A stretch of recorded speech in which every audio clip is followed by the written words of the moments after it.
Hola, qué gusto que nos acompañen una vez más. Esto es Duela al que le duela. Acá no se vende humo, tampoco se compra.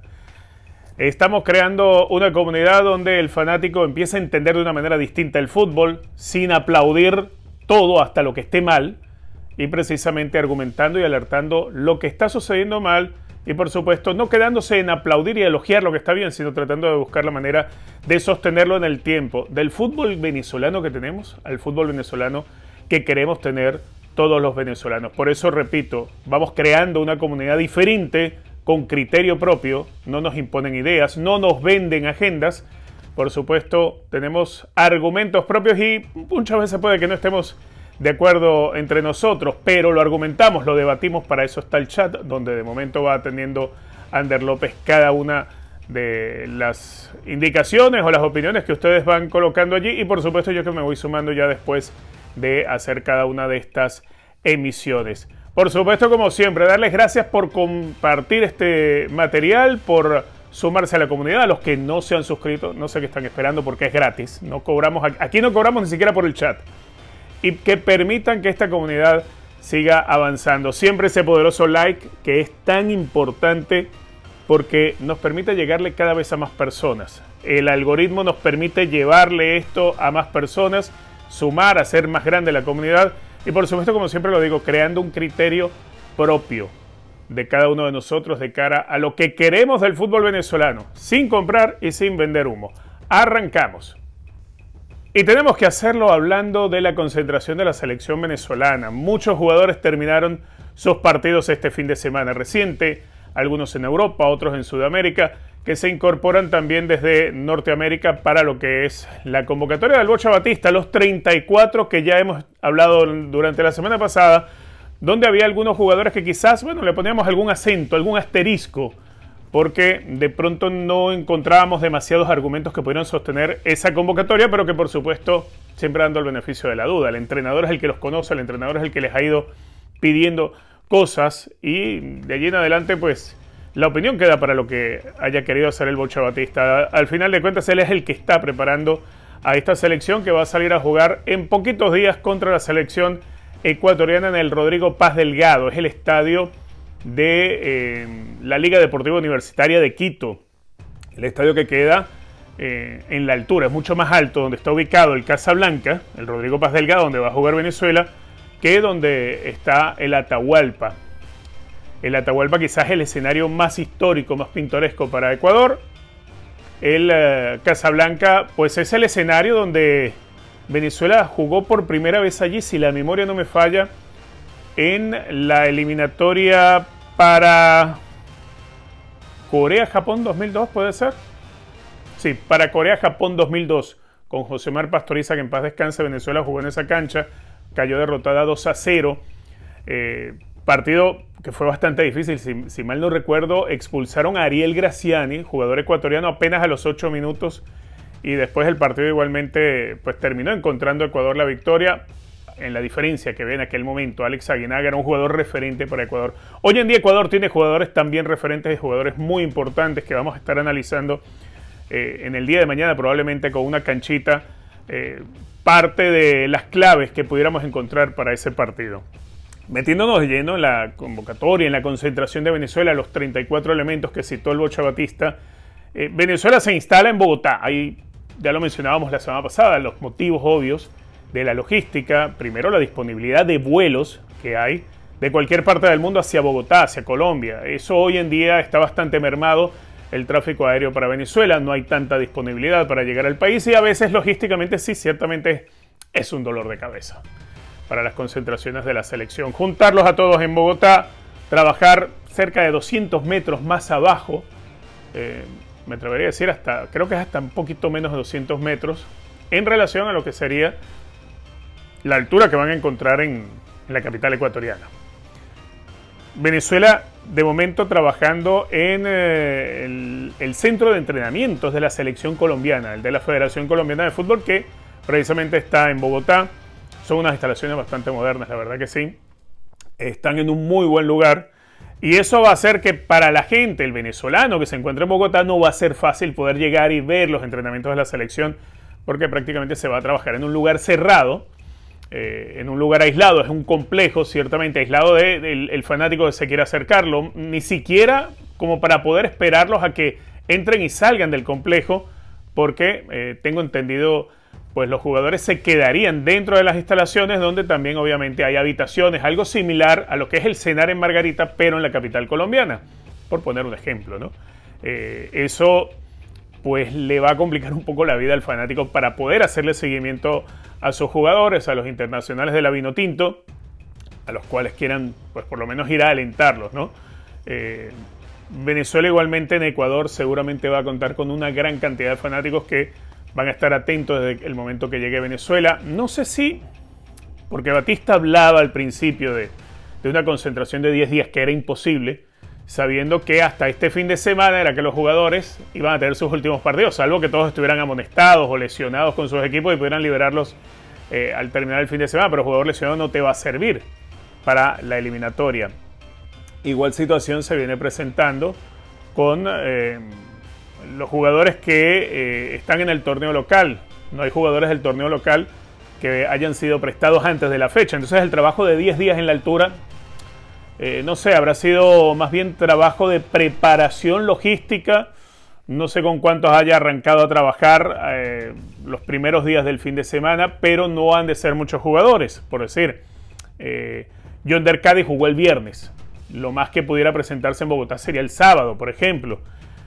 No todos les sucedió de la misma manera. Incluso hubo otros que terminaron jugando partido este día domingo. Quizá, no sé si en el caso, por ejemplo, de los jugadores de Santos pudieron haber llegado un poco antes, porque Santos este fin de semana fue un partido amistoso, en el cual, obviamente, por ejemplo, participó Tomás Rincón. Recordando que Santos no accedió a la final del campeonato Paulistown, entonces se le presentaba la oportunidad para ceder jugadores y bueno, hubiese sido una buena oportunidad, ¿no?, para tenerlos en esa concentración en Colombia. Hay que hablar acerca de la forma de preparar el partido. Yo siempre les mencionaba de el deseo de trabajar la altura con tiempo de anticipación para adaptar al futbolista. Yo entiendo, yo interpreto, supongo, que ya desde antes de dar esta lista de los 34, el Bocha Batista habría hablado con varios jugadores que él considera van a ser titulares en el partido en el Estadio Casablanca contra Ecuador. Porque bueno, tiene un sentido lógico trabajar con las cámaras hiperbáricas e hipobáricas. Si no puedes estar trabajando los 10 días en Bogotá de concentración, por lo menos haber tenido trabajos permanentes de cámaras. Yo siempre hacía esa mención porque en el hecho de trabajar con las cámaras hiperbáricas e hipobáricas iba a permitir llevar los niveles físicos a la misma competencia que vas a encontrar con el futbolista ecuatoriano. Eso creo que se estuvo haciendo, porque si ya se había hecho contra Bolivia, no creo que haya impedimento de hacerlo. De todos modos, no nos han dado pistas, pero uno entiende que es algo que se ha debido estar haciendo. Los 10 días de concentración en Bogotá, repito, imposible de hacerlos. Venezuela empieza a trabajar firmemente y, si se quiere, entre lunes y martes con el grueso de sus jugadores. ¿Qué es lo que yo veo? Venezuela sí o sí tiene que, dentro de esta preparación, trabajar con equipos mixtos. No es que haya dos vinotintos, porque en realidad no hay ni dos ni tres, es una sola, obviamente. Pero cuando se habla de equipos mixtos, se entiende una plantilla con buena base de jugadores titulares, pero no todos titulares habituales, no todos de la base de los mejores jugadores de la selección. Porque hay jugadores que hay que reservar, hay jugadores que hay que cuidar. El otro día en la canchita hablaba yo de la proyección que yo hago, eso en mi opinión particular, tratando de cuidar a ciertos jugadores que sé que son importantes poder tenerlos contra Perú. Venezuela tiene muchos jugadores apercibidos. Y una de las complicaciones es que hay 3 apercibidos en la misma zona. Y cuando digo la misma zona me refiero a los volantes de contención, de recuperación. Por allí pasamos del Brujo Martínez, de Tomás Rincón y de Yangel. A ver, Que Yangel vea una tarjeta amarilla contra Ecuador, por ejemplo, lo haría perderse el partido contra Perú. Sería terrible perderse a Yangel porque me parece a mí un jugador muy difícil de sustituir. Pero si aparte de Yangel te recibe una tarjeta amarilla el Brujo Martínez, ya tendrías dos jugadores en la misma zona que se perderían en el partido contra Perú. El Brujo es de los jugadores que con mayor frecuencia ha sido amonestado en la eliminatoria. De hecho, ya se ha perdido de jugar partidos por precisamente ese motivo. El de llegar a una fecha percibida y recibir una tarjeta. Tanto a Yangel como al Brujo yo los necesito con mayor urgencia en el partido contra Perú. Es importante tratar de ganarle a Ecuador, sí. También es muy importante salir de ese partido con elementos que los puedas utilizar en el partido más clave de la temporada, de la doble fecha, que es contra Perú. Y eso ya, entiendo yo, dentro de ese 11 mixto, va a marcar una tendencia que se tiene que dar, obviamente. No es que Tomás Rincón no esté apercibido, Tomás Rincón también está apercibido, pero me parece a mí que por tema experiencia se puede él manejar o dosificar durante un partido mejor de lo que lo puede hacer el Brujo Martínez. Porque el Brujo Martínez es alguien muy impulsivo, es muy buen volante de contención, muy buen jugador de recuperación, pero va en cada pelota con todo va. Yangel Herrera, digamos, lo coloco yo en un término medio entre el Brujo y Tomás Rincón. Yangel Herrera pudiera dosificar esa intensidad. Lo que pasa es que el partido contra Ecuador te va a llevar a la intensidad. Yo creo que, por ejemplo, Paraguay, Perú, más o menos nos mostraron parte del camino de cómo jugar el partido contra Ecuador allá en la altura. Y mucho pasa por tener buena pierna en la mitad de la cancha. Y tener el bloque bastante corto, no tan hundido hacia el área, pero el bloque corto. Y eso va a llevar a que pues se presenten situaciones de pierna dura cerca de la mitad de la cancha, algunas en los 3/4 de cancha, porque Venezuela lo que va a buscar es pararle el juego a Ecuador antes de llegar al área. Eso coloca todas las señales en el énfasis del trabajo defensivo que tienen que hacer esos elementos, como me refiero al que vaya a jugar de puesto 5, si se va a jugar con un 5 y 2 interiores, esos jugadores que hoy Venezuela tienen apercibidos. Entonces uno puede construir de allí, puede imaginarse el 11 que pudiera estar teniendo esa mezcla precisamente en ese sector de la cancha. Yo por eso hablaba antes de Cristian Cáceres Jr., el novillo llega sin estar apercibido, viene jugando, es titular en la primera división de la liga francesa, y pudiera ser igual en compañía de Tomás Rincón, por ejemplo, o si se quiere asumir un poco más de riesgo en compañía de Yangel Herrera. Yo lo veo más dosificando a los dos jugadores que voy a necesitar seguro para el partido contra Perú. Entonces por allí uno puede empezar a imaginar ese diseño de partido.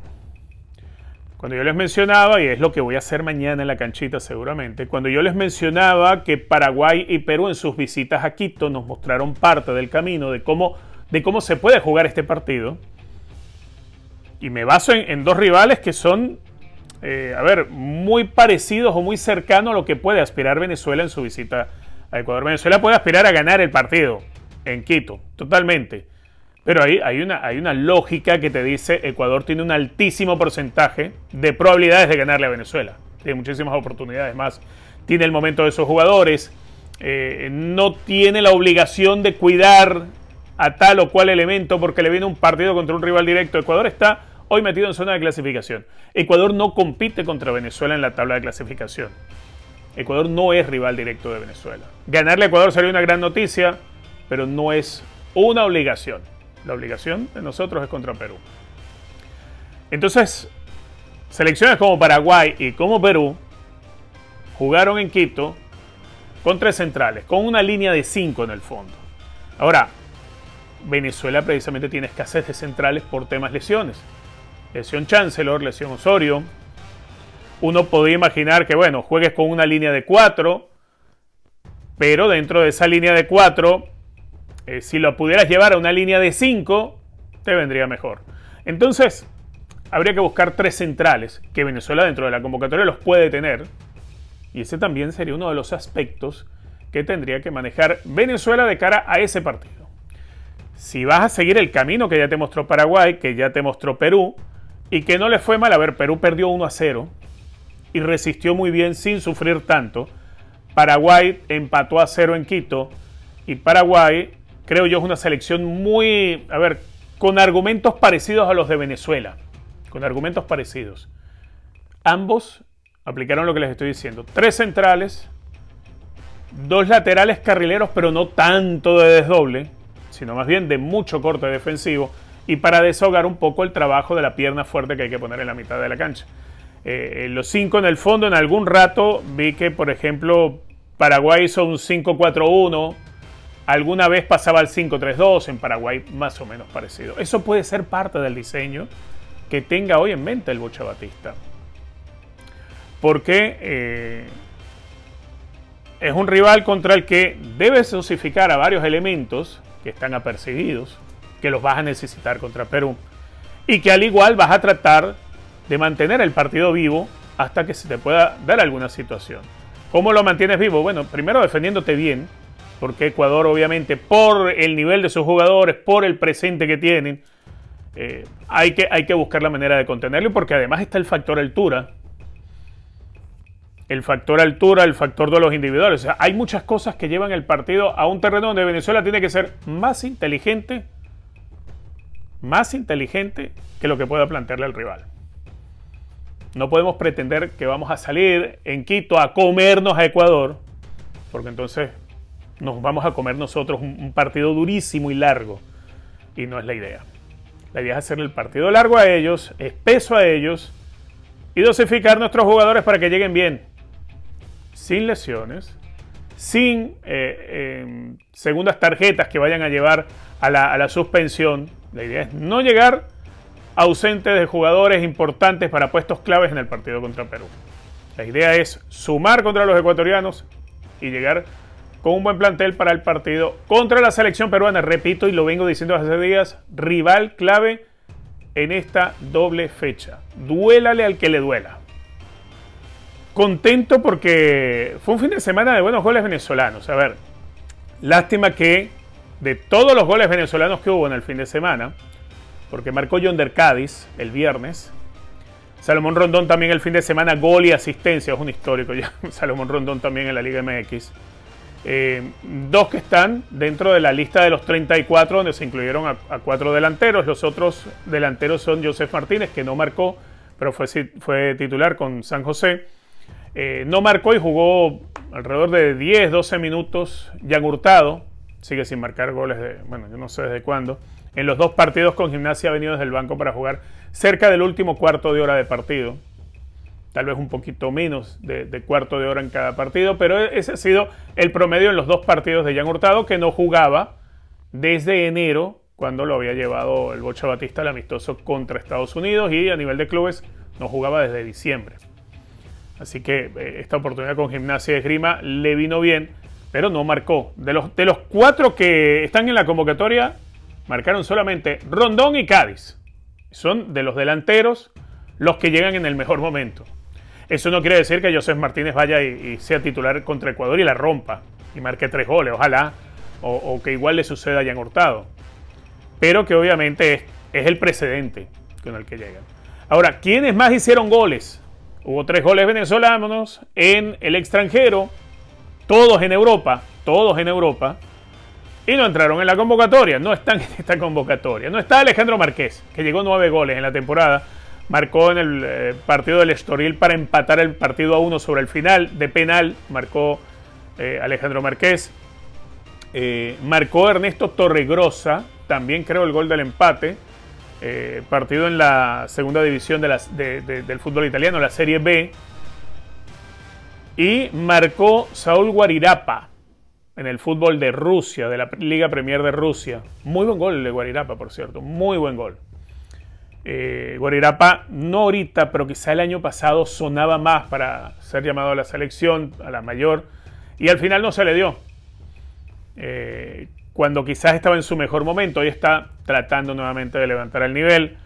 Entonces, de los 4 que van a estar en esta doble fecha, 2 de ellos marcaron. y vuelven a ser los mismos de siempre, podríamos decir, porque Salomón Rondón, cuando no marca, desgasta centrales, cuando no desgasta centrales, asiste. O sea, es un delantero muy completo. Y Yonder Cádiz, digamos, está un peldañito más abajo, casi a la misma altura de Salomón, en el trabajo que viene haciendo el día a día. Joseph Martínez es el perfil de delantero incómodo, que desgasta centrales. Quizá no sea tan fuerte porque no tiene el tamaño ni el cuerpo para el arrastre del defensor, para desgastar con el cuerpo, para desacomodar, pero sí los puede mover con muchísima facilidad porque es rápido, porque sabe cómo atacar los espacios, porque tiene muy buena visión de juego. Y ese es uno de los méritos importantes que tiene Joseph Martínez, por lo cual yo creo que si se hace un corte de los 23 que vayan a estar contra Ecuador, yo creo que de los delanteros el que menos posibilidades tendría, por la lógica, es Jan Hurtado. Por la lógica es el que menos posibilidades tendría de ver minutos. Ahora, si se quiere reservar, por ejemplo, a Salomón, o a Salomón y Yonder, o a Yonder, si alguno de los dos que yo veo más estelares se le piensa reservar para el partido contra México, todo esto dependiendo de cómo venga en el trabajo de los próximos días, entonces ahí sí creo yo que en las consideraciones pudiera entrar Jan Hurtado. Yo imagino un partido en el que la formación de Venezuela originalmente va a tener solamente un delantero, y no lo imagino un 4-3-3 a salir a proponerle y poblarle de gente la cancha a Ecuador, no. Tampoco imagino el 4-2-3-1, porque me parece a mí que Venezuela tiene más bien que buscar un bloque bastante corto, juntito, que no se parta el equipo, que no dé espacios a Ecuador, pero con la necesidad de que sea un bloque que no se hunda. Entonces, dentro de esos esquemas que yo me imagino, pasa por el 5-4-1, teniendo un solo punta y, por supuesto, con extremos de mucho trabajo defensivo. Paraguay hizo algo interesante con Miguel Almirón, lo puso a hacer mucho trabajo defensivo, de recuperación, de apoyo, de ocupación de espacios, y le resultó, la verdad que sí, Alfaro, eso le resultó en el 0-0 que tienen allá en Quito, precisamente en el mismo estadio que se va a jugar, ¿no? En el Rodrigo Paz Delgado, el Casablanca. Es como, para nosotros se nos acostumbra más porque es el nombre original no, bueno, el nombre más popular del estadio allá en la altura de la capital ecuatoriana. Venezuela tiene que entender no solamente lo que hablábamos anteriormente de la dosificación de ciertos elementos, sino de la escogencia de quién va a hacer y cómo se va a hacer el ataque contra Ecuador. Porque se entiende que no va a haber muchas opciones para poder atacar a Ecuador. Se entiende que Venezuela va a tratar de llegar en alguna, que Ecuador vea que pasa el tiempo y no consiga la manera de hacer daño a Venezuela. Ecuador se nos va a encimar mucho y eso va a propiciar espacio, y ese es el momento donde Venezuela puede dar un paso más allá y atacar las acciones en contragolpe. Entonces, para eso hay jugadores que tienen mucha capacidad. Está la velocidad de Joseph Martínez, está la velocidad de Salomón Rondón. Yonder también es rápido, pero sobre todo la inteligencia táctica para atacar esos espacios. Eso puede ser parte de lo que podamos ver en el partido que se va a jugar en Quito. Ojalá, porque eso significa que Venezuela logró resistir el partido y después pueda aprovechar alguna de esas acciones en contragolpe para hacer daño en el arco ecuatoriano. Estaría fabuloso poder sumar, ojalá sean 3 contra Ecuador. Duélale al que le duela. Gracias, como siempre les digo, por hacer crecer esta comunidad, por el poderoso like. Este es el momento. Métanle ahí like con todo para seguir respaldando este trabajo, para que el algoritmo se lo lleve a más personas. Y si no se han suscrito, ¿qué esperan? Esto es gratis. Aquí no cobramos para que ustedes compartan este material, para que ustedes puedan ser parte de esta comunidad, para incentivar esa opinión crítica sin vender y sin comprar humo. Eso no. El que venga buscando humo, ya sabe, aquí no es. Venezuela juega partido dificilísimo contra Ecuador. Mañana vamos a estar haciendo canchita, así que pendiente con la canchita, los desplazamientos que vamos a estar viendo, lo que supongo yo ya sería probablemente el esquema con el que Venezuela vaya, o el esquema que creo yo debería jugar Venezuela contra los ecuatorianos, por el estudio que he venido haciendo de los partidos de Ecuador y por supuesto en virtud de los jugadores que tiene Venezuela disponibles como para poder aplicar ese esquema. Así que no se lo pierdan, mañana tenemos canchita. Yo en este momento me despido como siempre agradeciéndoles por acompañarnos, por hacer crecer esta comunidad. Denle like, vamos, denle like, échenme una mano, porque entonces así hacemos crecer esta comunidad. Duélale al que le duela. Como siempre les agradezco y les deseo lo mejor. Dios los bendiga, hasta la próxima.